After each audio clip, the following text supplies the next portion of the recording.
ന്യൂനപക്ഷങ്ങളെ ചേർത്ത് പിടിച്ച സർക്കാരാണ് മോദി സർക്കാർ എന്ന മലപ്പുറം ലോക്സഭാ മണ്ഡലം സ്ഥാനാർത്ഥി NDA സ്ഥാനാർത്ഥി M. അബ്ദുൽ സലാം. മോഹിപ്പിച്ച വോട്ട് നേടൽ തന്റെ അജണ്ടയിലില്ല. ജയിച്ചാലും തോറ്റാലും ജനങ്ങൾക്ക് വേണ്ടി നന്മ ചെയ്യുമെന്നും അബ്ദുൽ സലാം ജനം ടിവിയോട് പറഞ്ഞു. മലപ്പുറം ലോക്സഭാ മണ്ഡലം NDA സ്ഥാനാർത്ഥിയായിട്ടുള്ള അബ്ദുൽ സലാം നമ്മളോടൊപ്പം ചേരുകയാണ്. സർ, ആദ്യഘട്ട പ്രചാരണങ്ങളെല്ലാം തന്നെ പൂർത്തിയായിരിക്കുകയാണ്. ഇപ്പോൾ നോമിനേഷനും കൊടുത്തു കഴിഞ്ഞു. എത്രത്തോളം ഉണ്ട് പ്രതീക്ഷ? ഈ പ്രതീക്ഷയെ പറ്റി ഒരു വലിയ തീരുമാനം എടുക്കാനുള്ള സമയമായില്ല. നിങ്ങൾക്ക് എല്ലാവർക്കും അറിയാം, ഞങ്ങൾക്ക് ഇവിടെ ഒരു എന്താ പറയാ ഒരു നല്ല ഹാർഡ് വർക്ക് വേണ്ടി വരുന്നൊരു മണ്ഡലമാണെന്നറിയാം. പെട്ടെന്ന് എടുത്തു ചാടി ഞാൻ ഈ മല ചാടി വീഴുമെന്നൊക്കെ പറയുന്നത് അപക്വമാണെന്ന് നിങ്ങൾക്ക് അറിയാം. പക്ഷെ ഞങ്ങൾക്കൊരു വലിയ പ്രതീക്ഷയുണ്ട്, മുന്നോട്ട് കയറാവുന്ന പ്രതീക്ഷയുണ്ട്. ഈ പ്രതീക്ഷയുടെ ഒരു പ്രോഗ്രസ് ആണെങ്കിൽ ഇന്ന് 30, 3, 1, 4, 5, 4, 10, 4 ഇങ്ങനെ 24, 4 എത്തുമ്പോൾ ഞങ്ങളുടെ മനസ്സ് പറയും ജനം നിങ്ങളുടെ കൂടെയാണോ, എത്രത്തോളം ഉണ്ട്, അപ്പൊ പറയാം അതിന്റെ പ്രതീക്ഷയെ പറ്റി. പുതിയ ഉയരുന്നൊരു ആരോപണം NDA എപ്പോഴും ന്യൂനപക്ഷത്തിനെതിരാണെന്നുള്ള ഒരു കാര്യമാണ്. അതിനോട് അങ്ങനെ പ്രതികരിക്കും? അതല്ല, അവർ എന്തൊക്കെ കഥയില്ലേ അവരുടെ ഇടതുപക്ഷവും വലതുപക്ഷവും ഇന്ത്യ എല്ലാം മാറി മാറി പ്രേരിപ്പിക്കുന്ന അവർക്ക് അതേ ഉള്ളു പറയാൻ. നിങ്ങൾ നോക്ക്, 10 കൊല്ലം മോഡിജി ഇവിടെ ഭരിച്ച് എവിടെയാണ് ന്യൂനപക്ഷങ്ങൾക്ക് എതിരായിട്ടുള്ളത്? ഞാൻ ന്യൂനപക്ഷ മോർച്ചയുടെ നാഷണൽ വൈസ് പ്രസിഡന്റ് ആണ്. ന്യൂനപക്ഷ മോർച്ച മൈനോറിറ്റി കമ്മീഷൻ എക്സ്പെൻഡ് ചെയ്തിട്ടുള്ള പൈസ എല്ലാ മേഖലയിലും വിദ്യാഭ്യാസം, സ്കോളർഷിപ്പ്, റിസർവേഷൻ, ഏതെല്ലാം മേഖലയിൽ എത്ര കോടി ചെലവാക്കി, എത്ര പ്രോഗ്രാംസ് മൈനോറിറ്റി. ശരിക്കും പറഞ്ഞ മോഡി മൈനോറിറ്റി മോർച്ചയുടെ അല്ലെങ്കിൽ മൈനോറിറ്റികളുടെ സംരക്ഷകനാണ്. അത് പ്രൂവ് ചെയ്ത് കഴിയും സംശയമില്ലാതെ.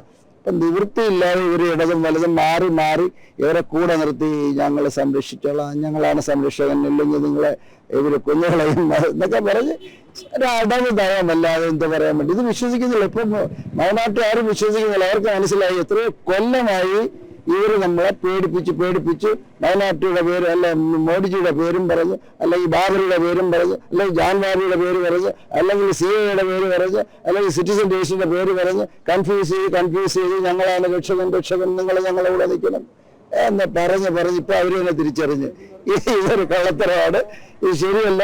പിന്നെ വിദ്യാഭ്യാസമുണ്ട്, അവർ വായിക്കുന്നു, അവർ പഠിക്കുന്നു, അവർ അനലൈസ് ചെയ്യുന്നു, അവർ തീരുമാനിക്കുന്നു.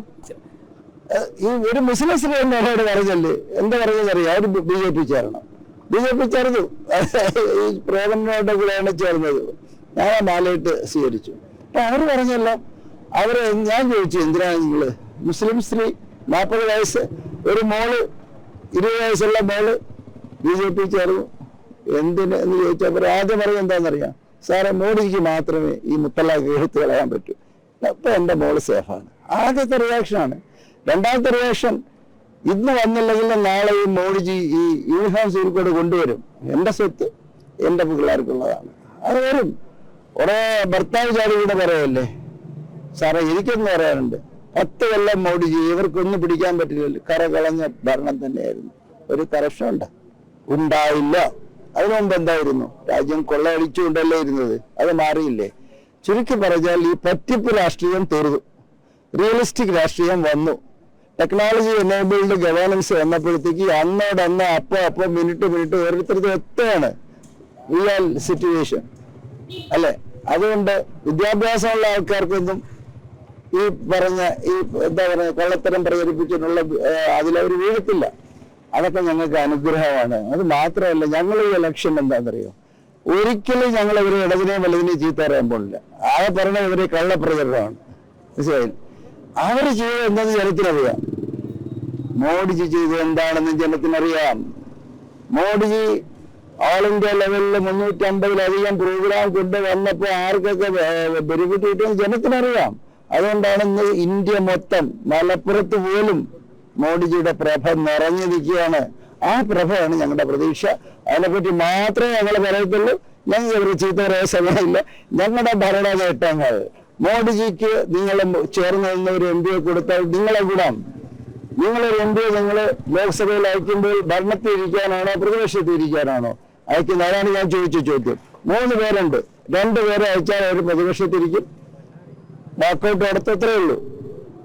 മോഡിജിയുടെ MP അയച്ചു കഴിഞ്ഞാൽ ഭരണപക്ഷത്തിരിക്കും, മലപ്പുറം ഡെവലപ്പ് ചെയ്യും. അത് ജനം തിരിച്ചറിഞ്ഞു, ഒരുപാട് പേര് തിരിച്ചറിഞ്ഞു. മാറ്റത്തിന് ദാഹിക്കുന്ന ഒരുപാട് പേര് ഈ 13.5 ലക്ഷം വോട്ടേഴ്സിനാണ് ലേറ്റസ്റ്റ് നമ്പർ. 13 ലക്ഷത്തിൽ ഒരു വലിയ നമ്പർ തിരിച്ചറിഞ്ഞു. അവർ പോസിറ്റീവായിട്ട് വോട്ട് ചെയ്യുകയാണെങ്കിൽ വളരെ വളരെ വലിയ സാധ്യതയുണ്ട്.